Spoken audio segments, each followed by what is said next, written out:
आई भवानीला मानाचा मुजरा करून तुमच्या सगळ्यांचे इथे हार्दिक स्वागत करतो। छान आपले शाहिराने आपला पोवाडा खूप सुंदर केला, यांच्यासाठी एक जोरदार टाळ्या करा परत। आज सगळ्यात मोठी आपली खंत आहे आपल्या महाराष्ट्रात, आपला इतिहास सांगणारे आपले शाहीर खूप कमी होत आहे आणि जे राहिलेत त्यांना टिकवण्याची जबाबदारी आपली अशा कार्यक्रमातून। पहिल्यांदा मुरबाडमध्ये मला वाटतं असा कार्यक्रम झाला असेल। का वाटतंय तुम्हाला सगळ्यांना असा कार्यक्रम बघितलेला का?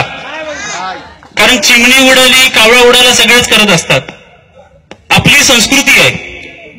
आज कसं का नाही होऊन दे, 1 वर्ष त्यांचं होतंय म्हणून आपलं प्रतिष्ठान शिवभक्त प्रतिष्ठान मुरबाड यांनी जपलेलं आहे। यांचा सभासद होणं आपल्याला खूप गरजेचं आहे, कारण प्रेक्षक म्हणून आपण फक्त आपला धर्म आपली संस्कृती हे जपणं आता इथवर सगळं सोपं राहिलेलं नाहीये।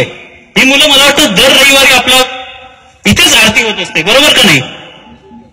आरतीला 50 ते 60 मुलं हजर असतात, पण मुरबाडची संख्या मला वाटतं खूप आहे आणि बहुतेक जास्त मुलं कॉलेज, काही मुलांचे प्रपंच आहेत, काही वयोवृद्ध आहेत, पण छत्रपती शिवाजी महाराज तर फक्त ह्याच मुलांचे नाही आहेत की सगळ्यांचे आहेत।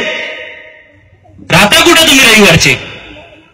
आज जर आपल्याला एवढा शाहिरांचा कार्यक्रम ऐकून आपल्याला इतिहास कळत असेल तर आपल्याशी मूर्तीही बोलली पाहिजे, एवढं आपण प्रेम केलं पाहिजे इतिहासावर।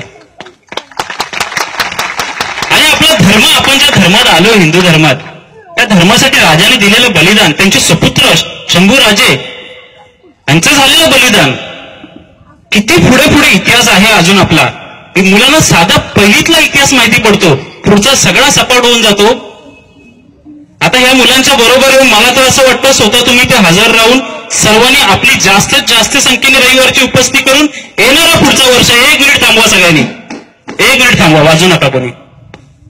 सगळ्यांनी पुढच्या वर्षी जोरदार ह्याच्यापेक्षाही दुपटीने आणि भक्तीने आपण हा कार्यक्रम करावा। आता दादानी सगळ्यात मोठी खंत सांगितली मगाशी गड किल्ल्यांची आपली। जर पंढरपूर जर आपलं जर भक्तीपीठ असेल तर आपले गड, आपले किल्ले हे आपले शक्तीपीठ आहेत, लक्षात ठेवा सगळ्यांनी।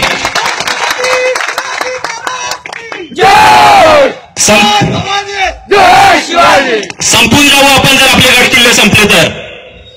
800 वर्ष राज्य केलंय इतरांनी, 150 वर्ष 200 वर्ष इंग्रजांनी आपल्याला छळलंय, पण एकच राजा होऊन गेला ज्याने आपल्याला स्वराज्य दिलंय।